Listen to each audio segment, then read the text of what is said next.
Okay फर्स्टमा हाम्रो क्वेशनले भनेको छ reflect a triangle on y equals to x axis and then rotate about a fixed point in plus 270 degree. यो भनेको anti clockwise मा rotate गर्ने.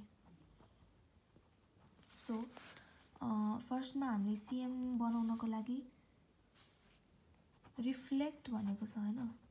Reflect on y equals to x axis अनि त्यसपछि सेकेन्डमा rotate about 2,1 in plus 270 degree. अब यो about 2,1 भनेको पनि a र b छ. फर्स्टमा ट्रान्सलेट -2, -1 अनि फेरि ट्रान्सलेट ब्याक 2,1. अब यसलाई सीएम बनाउनु पर्यो भने यो फर्स्टको चाहिँ लास्टमा जान्छ.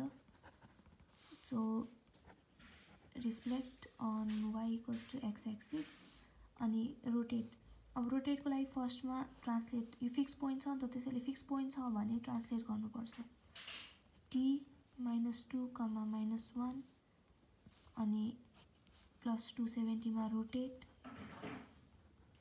अनि फेरि ट्रान्सलेट ब्याक टु t 2,1.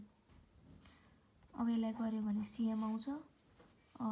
यसको चाहिँ 1 0 0 0 1 0 2 1 0 अनि रोटेशन को cos 270 minus sin 270 sin 270 cos 270 0 0 1 0 0 अनि यसको 1 0 0 0 1 0 -2 -1 1 अनि y equals to x भनेको 0 1 1 0 0 0 1 0 0.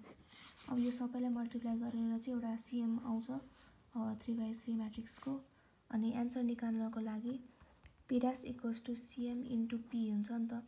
सो यो माथिबाट आएको cm which is 3/3 अनि इन्टु p भनेको चाहिँ अब यसबाट लिने हो नि त. सो 3,1 फर्स्टमा 3,1 अनि -2,5 -2,5 5,7 अनि यहाँ चाहिँ 1 1 1 यसलाई होमोजेनाइज गरेको. अनि यसबाट फेरि एउटा 3/3 म्याट्रिक्स आउँछ. यहाँ चाहिँ 1 1 1 आउँछ. अनि यो भनेको a dash हो, यो भनेको b dash हो, यो भनेको c dash हो. यो सल्युसन चाहिँ साइडमा हेर्न मिल्छ. प्रोसेस चाहिँ यस्तै हो.